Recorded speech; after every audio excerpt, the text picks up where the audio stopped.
வணக்க மக்களே, ரத்தம் நம்மளுடைய உடல்ல அதிகரிக்கிறதுக்கு என்னென்ன மாதிரியான ஆரோக்கியமான உணவுகளை எடுத்துக்கொள்ளணும் அப்படின்றத பத்தி தான் இன்றைய பதிவில் பார்க்க போறோம்.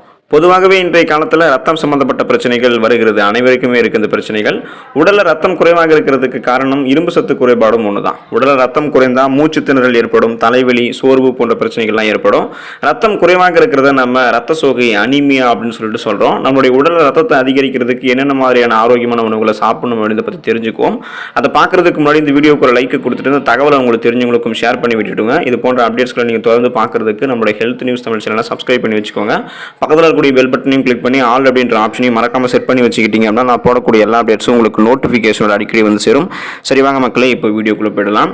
விட்டமின் சி இருந்திருக்கக்கூடிய உணவுகளை நீங்கள் ரத்தம் அதிகரிக்கிறதுக்கு எடுத்துக்கலாம். ரத்தத்தை அதிகரிக்கிறதுக்கு விட்டமின் சி இருந்திருக்கக்கூடிய உணவுகள் அதாவது உயிர் சத்து இருந்திருக்கக்கூடிய உணவுகள் அப்படின்னு சொல்லிட்டு சொல்லுவோம். ஸோ இதை நீங்கள் சாப்பிட்றது ரொம்பவே அவசியம். இதை நீங்கள் சாப்பிடும்போது ரத்தம் அதிகரிக்க ஆரம்பிக்கும். அதனால விட்டமின் சி சத்து இருந்திருக்கக்கூடிய இந்த ஆரஞ்சு பழம், எலுமிச்சை பழம், தக்காளி பழம், பெரி பழம், திராட்சை பழம் போன்றவற்றால் நீங்கள் சாப்பிட வேண்டும். ஸோ இதை நீங்கள் சாப்பிடும்போது ரத்தம் உங்களுக்கு அதிகரிக்க ஆரம்பிக்கும். அடுத்ததாக இரும்பு சத்து இருந்திருக்கக்கூடிய உணவுகளை நீங்கள் எடுத்துக்கணும். உடல்ல இரும்பு சத்து குறைவதாலும் ரத்தம் குறையும். ஸோ அதனால இரும்பு சத்து இருந்திருக்கக்கூடிய உணவுகளான காய்கறிகள், முட்டை, தானியங்கள், பருப்பு வகைகள், அசைவ உணவுகள், ஸோ நான்வெஜ் ஃபுட்ஸையுமே நீங்கள் உங்களுடைய உணவில் சேர்த்துக்கணும்.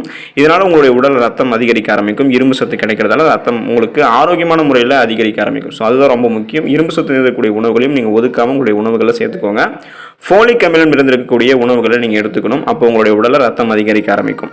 ஃபோலிக் அமிலம் அப்படின்றது பார்த்தீங்கன்னா விட்டமின் பி காம்ப்ளெக்ஸ் அப்படின்னு சொல்லுவோம். இது உங்களுடைய உடலில் ரத்த சிகப்பணுக்கள், ரெட் பிளட் செல்ஸை உருவாக்குறதுக்கு தேவைப்படக்கூடிய ஒரு சத்து.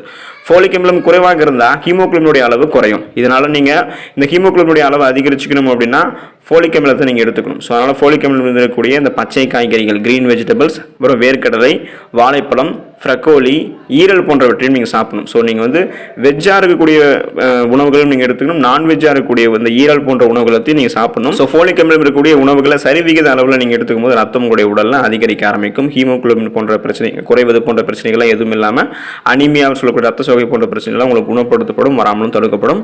மாதுளம் பழத்தை நீங்கள் உங்களுடைய உடலில் ரத்தம் அதிகரிக்க எடுத்துக்கலாம். மாதுளையில் கால்சியம் மற்றும் இரும்பு சத்து, புரதம், கார்போஹைட்ரேட், நார் சத்து போன்ற சத்துக்கள்லாம் இருக்கு. இது ஹீமோகுளோபினுடைய அதிகரிக்கிறதுக்கு சிறந்த உணவுகளில் ஒன்றாகும். ஸோ மாதுளம் பழம் உங்களுக்கு நீங்கள் சாப்பிடும்போது ஹீமோகுளோபினோட ரொம்பவே ஃபாஸ்ட்டாக அதிகரிக்கும்.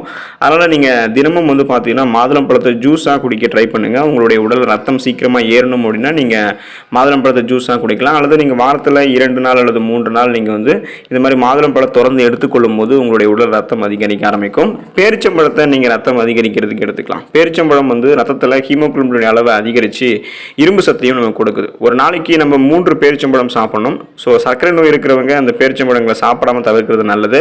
ஒருவேளை நீங்கள் சாப்பிடணும்னு நினைக்கிறீங்கன்னா நீங்கள் பிளட்ல சுகருடைய அளவு எப்படி இருக்குது, எவ்வளோ அளவுக்கு இருக்குது அப்படின்றத நீங்கள் தெரிஞ்சுக்கிட்டு சாப்பிட்றது ரொம்பவே நல்லது. மருத்துவருடைய பரிந்துரையின்படி எடுத்துக்கலாம். பீட்ரூட்டை நீங்கள் உங்களுடைய உணவுகளில் எடுத்துக்கலாம். ஸோ இதை எடுத்துக்கும் போது ரத்தம் அதிகரிக்க ஆரம்பிக்கும். பீட்ரூட்டில் இரும்பு சத்து, பொட்டாசியம், ஃபோலிக் அமிலம் போன்றவை இருந்திருக்கு. இதனால் நீங்கள் தினமும் பீட்ரூட் ஜூஸ் குடிக்கணும். ஸோ பீட்ரூட் ஜூஸ் நீங்கள் தினமும் காலையில் ஒரு டம்ளர் குடிச்சிங்க அப்படின்னாலே உங்களுடைய உடல் ரத்தம் அதிகரிக்க ஆரம்பிக்கும். இதில் இரும்பு சத்து, பொட்டாசியம், ஃபோலிக் அமிலம் இந்த 3 சத்துக்களுமே இருக்கிறதால ரொம்பவே ஃபாஸ்ட்டாக உங்களுடைய உடல் ரத்தம் அதிகரிக்க ஆரம்பிக்கும். ஸோ பீட்ரூட் ஜூஸை நீங்கள் தினமும் முடிஞ்சால் குடிக்க ஆரம்பிங்க. பருப்பு வகைகளை நீங்கள் ரத்தம் அதிகரிக்கிறதுக்கு எடுத்துக்கலாம். பருப்பு, வேர்க்கடலை, பட்டாணி மற்றும் பீன்ஸ் போன்ற பருப்பு வகைகள் ஹீமோகுளோபினுடைய அளவை அதிகரிக்கிறதுக்கு உதவும். இதில் இருக்கக்கூடிய இரும்பு மற்றும் ஃபோலிக் அமிலம் உடலில் இருக்கக்கூடிய ரத்த சிகப்பணுக்களை, அதாவது ரெட் பிளட் செல்ஸுடைய உற்பத்தியை அதிகரிக்க செய்யுது. ஸோ இந்த உணவுகளை நீங்கள் தொடர்ந்து எடுத்துக்கிட்டீங்க அப்படின்னா ரத்தம் உங்களுடைய உடலில் அதிகரிக்க ஆரம்பிக்கும். ரொம்பவே நீங்கள் எதிர்பார்க்கக்கூடிய அளவில் ஃபாஸ்ட்டாக இன்க்ரீஸ் ஆக ஆரம்பிக்கும். இதனால் உங்களுக்கு அனீமியா சொல்லக்கூடிய ரத்த சோகை போன்ற பிரச்சனைலாம் இருக்காது. ஏன் அப்படின்னா ஹீமோகுளோபின் உங்களுக்கு கிடைக்க ஆரம்பிச்சிடும். இதனால் உங்களுடைய உடல் ரொம்ப ஆரோக்கியமாக இருக்கும். ரத்தத்தை அதிகரித்துக் கொள்வதற்கு இந்த உணவுகளை நீங்கள் தொடர்ந்து எடுத்துக்கோங்க. சுழற்சி முறையில் சாப்பிடுங்க. சரிவிகித அளவோட உங்களுக்கு போதுமான அளவில் நீங்கள் சாப்பிடணும். அதிகமாக சாப்பிட்டீங்கன்னா அது உங்களுக்கு ஆபத்தை ஏற்படுத்தலாம். ஸோ அதனால் நீங்கள் போதுமான அளவில் எடுத்துக்கோங்க இந்த உணவுகளை. ரத்தத்தை அதிகரித்து ஆரோக்கியமாக இருங்க, நலமோடு வாழுங்க. அடுத்த பயனுள்ள பதிவில் சந்திக்கலாம். நன்றி மக்களே.